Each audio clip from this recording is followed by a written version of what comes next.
I actually loved how the L and the P looked together. Yeah. And then the second time I watched it, I was like, no, I like it. I love it. Yeah.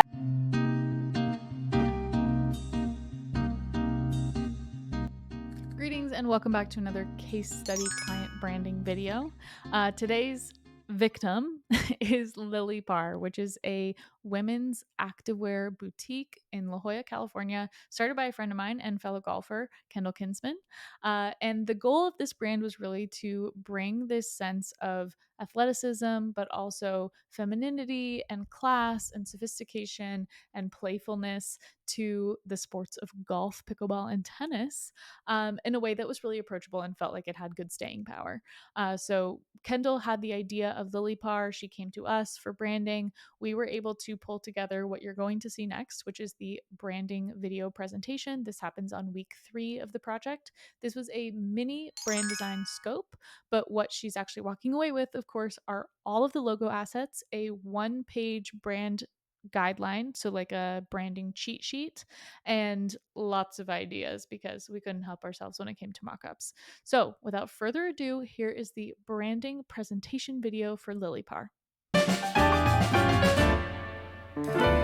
So excited for you to see the presentation for Lily Parr. This is just the first slide, so don't get too excited. First and foremost, mission statement. Lily Parr is an elevated women's activewear boutique focused on golf, tennis, and pickleball for athletes passionate about looking and playing their best. This is coming from that brand boilerplate document that Gabby worked on. These are the statements that really establish the brand that you can plug into ChatGPT to help you write better copy. But we really want to focus on elevated activewear and passionate about looking and playing your best. The mood board and color palette. We have elevated, feminine, sporty, and chic, very much reflected in the imagery here, still playing to that upscale and sophisticated without being too stuffy. Like, we definitely didn't go full bore country club.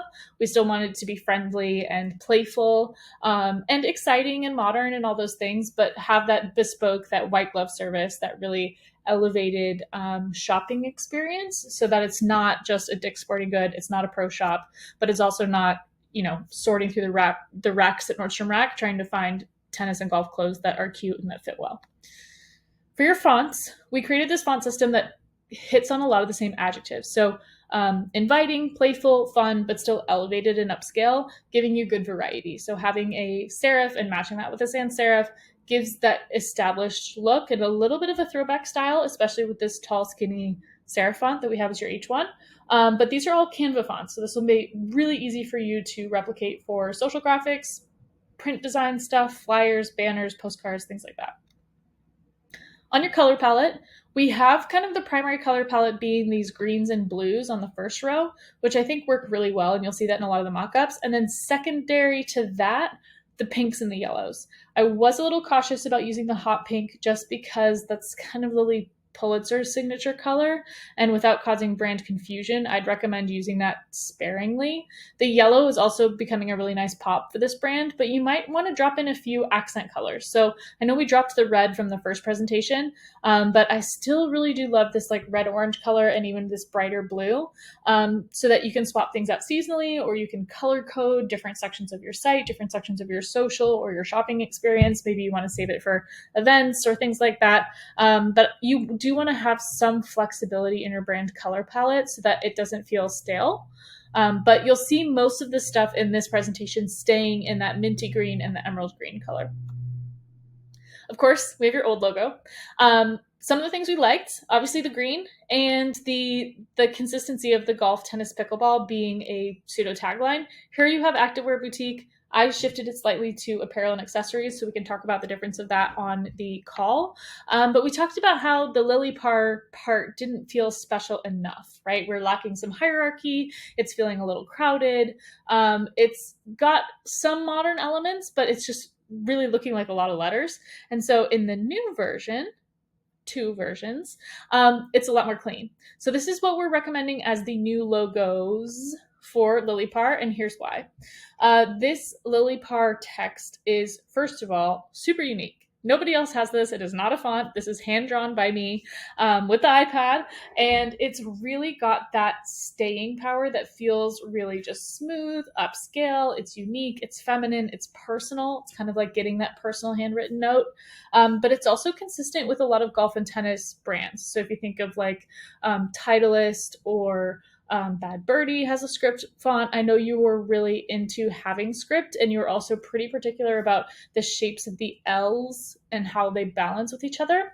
I think this is hitting on all the cues that you had asked about.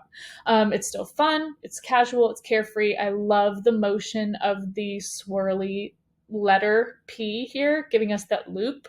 It makes it feel really just fun and energetic without being too in your face. And we're balancing that with the golf, tennis, pickleball tagline here. And as I said, apparel and accessories, which is up for debate. But this whole logo lockup, you have two versions. You have a thicker version, and then you have the thinner version on the right side. I know we talked a lot about scale and issues of scale. So in cases where the logo is going to be quite small, you're going to end up probably using the one on the left. But there are instances, and you'll see them in the mock-up, where the thinner version looks really clean and really modern and really nice. And you start to see that come together on the logo variations. So the thinner version definitely works really well. I love how the submark came together with the L and the P. I kept doing this motion with my drawing that logo over and over again because it's just really fun to draw. And it's also kind of giving us this leafy growth kind of botanical look, which I think fits. Still very feminine and really fun. And then the stacked version, which is the one in the middle here, I think is nice as well. It doesn't work so much with the thicker font. You start to lose these smaller details. But it's abstract enough, I think, because the business name is so short. It's nice to kind of have something a little more interesting. And then we've got up to this upper right corner, the lockup that you saw on the first page with the actual Lily of the Valley flower and La Jolla, California. So we can add established date. We can find lots of ways to add more information to these logos. But I wanted to kind of show you how, even though there's two versions, they are of the same brand. And you can find different use cases for them as this goes along. So color palette wise, I think this is great. The only one that sticks out to me is maybe we're getting a little too close is the hot pink, just because of the proximity to Lily Pulitzer. But I think this whole right side is just, or left side, excuse me, is just chef's kiss. Still feels fun. I think it gives you that sports feeling without feeling overly athletic or overly varsity. Here's what embroidery might look like. And then, of course, business cards, which I know are high priority for you. Really subtle adjustments to what you had, but I think this gives you a more established look, obviously. It's really balanced. It's super centered. It has kind of that country club approach or boutique hotel approach, which is really nice. And this is a Canva template that you can edit. So I'll be happy to hand this off to you. And honestly, I would just order them through Canva. Their printing center is quite nice. Or order from Moo. But having just subtle details like this edge detailing and then the really clean fonts, I think is going to help offset the more swirly lettering. As we get into social, I think you can be still posting plenty leading up to the opening. So I wanted to kind of get your head around the idea of doing teaser content or almost these billboardy style stories with your taglines that we came up for you from that process. Maybe you're doing meetups or shopping experiences, things like that. I love the idea of using the Lily pattern in some kind of wallpaper for both social and in real life. I do have some sources where we can order custom wallpapers, so if that's of interest, you just let us know. And then using the really consistent color palette, but also the icons that we've created, which we can hand off to you for the tennis rackets, the pickleball paddles, and the golf clubs. Really clean. Again, this is where your submark is going to come into play, because having the whole Lily Par name might be too condensed in something like an Instagram profile. But we're really going to give people the look and feel of what it's like to shop in the store and see themselves as part of the brand in the social feed, which we can talk more about. For your mock-ups, I also know you were interested in getting merch. So baseball cap feels like a no-brainer. I know we talked about that, the gloves, maybe ball markers, balls, water bottles, things like that.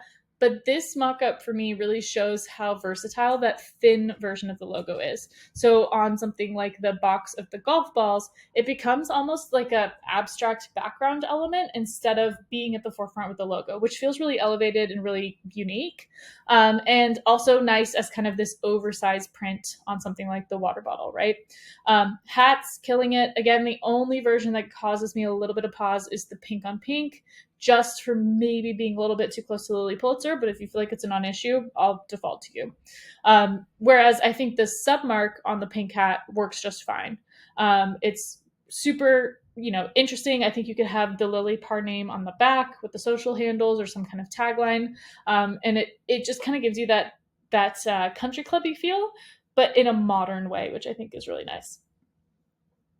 For your tennis and your pickleball people, I also love how the logo starts to come together on clothing. So crew neck sweatshirt, your hang tags, maybe as like a repeat detail on the sports bra or the skirt. I know you're not doing original clothing at this time, but it is fun to start to play with and create your dream scenario, right?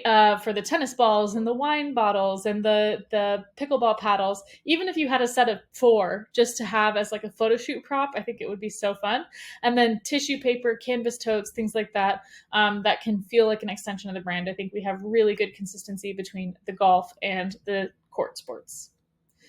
For your exterior, when we saw the photos, we were like, oh man, it's too bad that brick is so dark. But I think we can play around with, or at least I would recommend, channel set lettering of the logo. And when it's this large, it's not actually the thicker version of the logo, but the thinner one, if you're going to be spanning that large of a distance. So it depends on what your parameters are from your landlord or where your signage is allowed to be. But you can do some fun things with the windows for adding like vinyls, things like that. Golf, tennis, and pickleball apparel, adding the submark to the door, maybe your operating hours, things like that. So if you're needing help with that, our team can definitely assist on that front. We're meeting with a few of our clients' architect and build teams. So definitely getting more well-versed in that domain. So if that's something you're needing help with, you just let us know. Then for any kind of coming soon or construction stuff, it's an additional expense, but we always recommend doing like a full blackout of the windows with graphics. So really beautiful combination here, especially laid over the golf course, which is really fun. But working in that floral strategically, I think is nice as well. This was just another version of the logo, this like elongated square circle shape, kind of badge or sticker, which is a nice way to take up a lot of vertical space. So this could be something to play with as well. And before you sent us your signage, we did mess around with some Midjourney markups of what a shop in La Jolla might look like, and this is what it came up with, which I thought was pretty darn close. So obviously, you're working with what you got, but in an ideal world, the exterior of your building is an extension of the brand just as much as anything else. So a really clean, really bright, really fun, modern, but still kind of has that rooted history to it. You could totally see how this would kill in La Jolla. Last little mock-up here is just what some interior signage might look like. I would definitely recommend playing with textures like wood and blind emboss or cutouts, things like that, to kind of keep it engaging and keep it feeling really nice and really layered. This definitely elevates everything. But obviously you're stuck to kind of what you're working with. So you could totally see this behind the checkout counter kind of area, that big signature logo, but there's other ways to do this in a more cost-effective way, or do posters or wallpaper, or lots of options. Like I said, review everything and then come back in 24 hours and watch it again. And when you're ready, we will dive into all the feedback. Thanks so much and have a great day and have a great weekend. Talk to you soon. So that's pretty much it for Lily Parr. This is a mini brand design project, as I mentioned. So it has the 1-page brand guide cheat sheets at the end, all of the logo assets, and really minimal adjustments. There were almost no edits coming from the initial brand presentation to the final branding. So we're wishing Kendall best of luck with her grand opening happening later this year, and really excited to see this brand come to life in brick and mortar in San Diego, in the hometown, and really pleased with how this one came together. Thanks so much for watching, and if you loved this video, don't forget to drop a comment, subscribe to the podcast. Kiss My Aesthetic will definitely have Kendall on as a guest to talk about everything. And if you want to see more of these videos, definitely let us know. Thanks so much for watching, and we'll catch you next time. Bye!